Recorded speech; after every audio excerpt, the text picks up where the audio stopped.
I would be lying if I told you that I thought there was a story out there more important than this one. It is not what is even being reported. If you can find it being reported, you have to look for it. In the North American media, you would think it wasn't even in existence, this outbreak of Ebola in Africa. And let me say something to my detractors. It is a fair assessment to say that YouTube is one of these places that is full of fear porn. That's absolutely correct. I have tried to stay as far away from that as I can. But trust me when I tell you that this is the real deal. They're already saying it. Literally every major health organization in the world has said this is the worst outbreak on record as of right now. It is nowhere near being contained. They have no idea where the epicenter is. And given that funding for the Red Cross in the area has been cut, they are going to have less resources to deal with it. Add the fighting that's going on in Africa to this, and the vast amount of presence of U.S. troops. This is a recipe for a worldwide pandemic. None of what I just said is hyperbole. This is the real deal. And I'm going to show you slowly today. In this video, I'm going to go through everything I need to go through and try not to cut this down so that you can see everything that you need to see about this. Now, the first place we're going to start is Africa itself. We're going to look at the continent and we're going to show you where this is. Now, we'll zoom out here, down here at the bottom. This DRC, this is the Democratic Republic of the Congo. Over here to the upper right by the borders of Rwanda and Burundi, this is Kivu. This is where the big outbreak is. This is where the fighting is, just to the north of this. Okay, Central African Republic, South Sudan, Uganda. This area here, they've admitted they have no control over this border. People are coming and going. They are finding people who have contracted the virus that have no connection to people they already know have it. So they really don't have a good grasp on where the epicenter is, where it's coming from, or how many are infected. You add in the fact that there are people that are not seeking treatment because they don't trust people from the West, and maybe that there's a good reason for that, but nevertheless, that's the point. Now, I'd like to take you just a little bit farther north, to this country called Chad. Borders the Central African Republic. And I'd like to show you this story. From 11 April of 2018. Yeah, travel ban lifted. Now, add that to what we've already covered. There is this report. This is from 24 July 2018. Woman spreads Ebola virus 1 year after having been infected. That means she got it. It didn't kill her right away. She maintained her infectious state and passed it on. That's fact. That happened. This is something else that we've also covered here, and I want to just give credit where credit is due. This is PBS. We covered this yesterday. We're just going to be here real quick. David Miliband. Yes, I think it's very important that the people understand that although this is already the second biggest Ebola outbreak in history, and it's the first outbreak to take place in a conflict zone, the real situation on the ground is far more troubling. It's not just that the number of cases are probably much higher, it's that the level of violence, the violence against the health centers, they've had to suspend services in area, and this is what's causing the disease to spread. He also goes on, the great danger at the moment is that the number of cases is rising and not being recorded. They can't contain those who are getting infected. Now, a lot of people are wondering, well, what does this have to do with the United States? Why should I be worried these many thousands of miles away? I pulled up an article talking about the presence of Africa, of U.S. in Africa. Here's one from Stars and Stripes. Here is a picture, and I'm going to zoom this up real quick so you can see this. And I'm going to read the caption. U.S. Air Force personnel unload equipment from a C-17 Globemaster III for use during the transport of Rwandan soldiers in Bangui, Central African Republic in 2014. Central African Republic, right here. Democratic Republic of the Congo, right here. Now, this is from The Intercept. This is where they said the U.S. military is alleging that it has a light footprint in Africa. I think many of you know this isn't the case. AFRICOM has grown exponentially over the last 5 to 10 years. If you go down to this article where they talk about strategic posture, we'll zoom this in. The dots in yellow are cooperative security locations. The dots in red are forward operating sites. The dots in blue, they're kind of hard to see. I'll try to zoom this in a little more.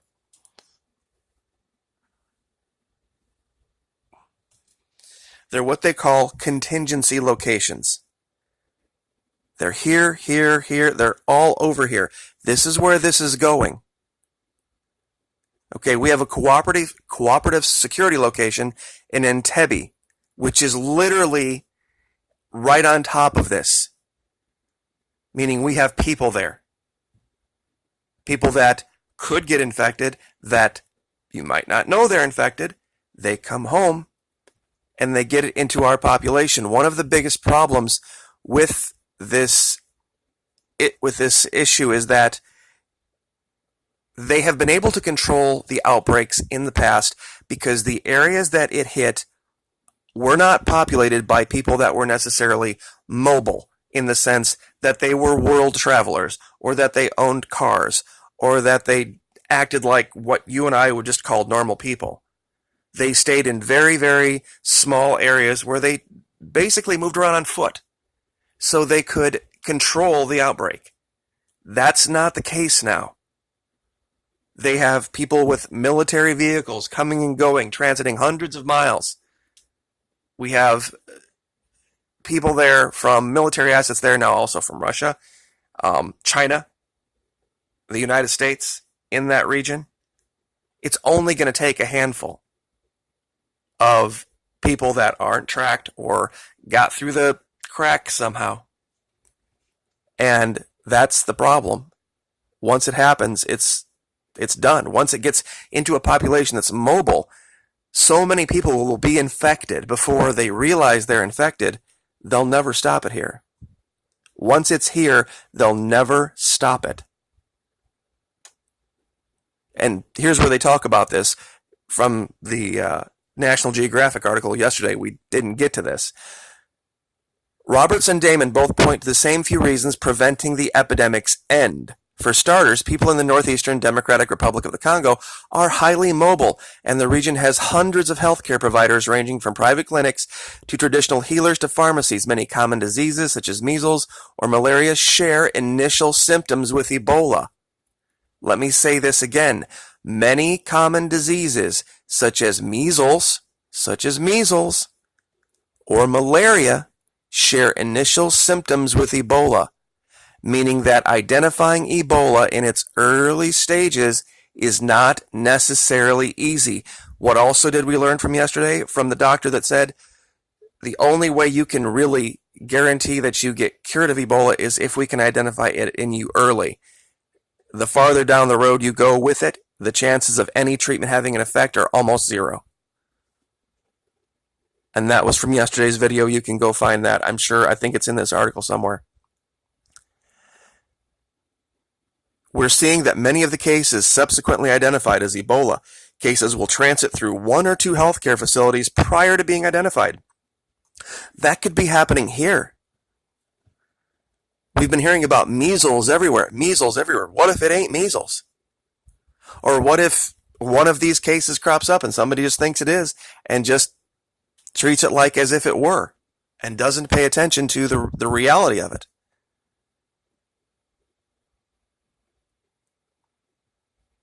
I'll try to get you guys these links. This is from STAT. The Ebola response effort is struggling. Experts say these steps could help. Once again, they say the same issue is that the attacks, the ongoing conflict is making it impossible for doctors to do their work. And even the doctors that are doing their work are admitting that they are a drop in the bucket compared to what's really coming. Quote, I don't think there is a good record of what's going on. I don't think there's a good database, said Dr. Pierre Rollin, a veteran Ebola responder who retired earlier this year from the CDC. We're just driving in the fog because we don't have good data. Every single previous Ebola outbreak was stopped using the same techniques. Find the cases, isolate them so they cannot infect more people. Figure out with whom they've had contact and monitor those people daily. If any of them become ill, isolate them and find their contacts. Bury the dead safely so that funeral rituals don't end up infecting more people. In this outbreak, responders have had an additional tool, an experimental vaccine. But for this approach to work, though, the surveillance teams need to know in which social networks the Ebola virus is spreading. In this outbreak, that often hasn't been the case. Significant numbers of new cases were not previously on contact lists. Their health hadn't been monitored, and they weren't offered vaccine because no one knew they'd been exposed. The impact of these unidentified chains of transmission appears to be growing as the outbreak expands. Since the beginning of May, only 1/3 of the new cases were known contacts of a previous case. That means 66% of the new cases, they have no idea how they got the disease. And of those, only half agreed to be monitored. And most had not agreed to be vaccinated. I think there is a quote. I think there is a very likely a large pool of unrecognized transmission out there and unidentified patients, said Dowell, who worked for CDC, and it is uncertain just how big that pool is. Uncertain. Everybody who is talking about this, and it isn't many, are saying that this is out of control. They don't have any idea where it has spread. And in case anyone's wondering where what this red is up here, they call it VEO, main operating areas, and VEO, areas of influence. These are just basically areas where the U.S. military is operating. They don't necessarily have bases. So this is the footprint of our soldiers, sailors, airmen, Marines, in Africa right now. And right here is the hot zone. This isn't a joke. This isn't fear porn. This isn't some make-believe thing that's going to go away. They're saying this is going to get a lot worse before it gets better. And eventually, the MSM is going to pick this up. But it might be too late. It might have been too late a year ago. It's the perfect storm for this now. The amount of people we have there, the fighting, the lack of financing for the Red Cross, the inability to get people to cooperate with whatever is being attempted to stop it, it's all there. Everything is there now for this to get out of the region. This gets into a place like India or China, you're going to see millions dead from this. And just because it's not in the news now doesn't mean it's not going to be. So please, be aware. This is out there. Be aware this is coming. This idea of it living in tissues that can't be identified through blood tests is the most terrifying aspect of this. That doctor that came back from Africa, he was declared Ebola free, and he was a doctor. They did every test possible. They said he was completely free of the virus when it was living in his eye. And it was only because his eye color changed that he even bothered to look into it. If that virus had continued to grow and grow and grow and then jumped back over into the bloodstream somehow, who knows who he could have killed? He brought that back to Texas, and there were 2 cases back in 14 and 15 when this happened of people that had tested at the time clean, free, that came back and ended up having it. And we had a lot bigger control mechanism over it then than we do now. And we have a lot more people coming and going. So don't kid yourself. Don't delude yourself. I would love it. I would absolutely love it if I were wrong and people could laugh at me and call this fear porn. But when you actually do your own research, and you look at every place you can find the experts on this who are talking about it, the language they're using is that it is out of control. They don't have a plan for control. They don't have money to control it. It is a disaster waiting to happen. An epic disaster. Because of all of the little things that are contributing to it. So I would be remiss if I were to report on Iran or if I was to report on anything else going on. There's plenty of people doing that. There's nobody talking about this. A year and a half ago, nobody was talking about Venezuela.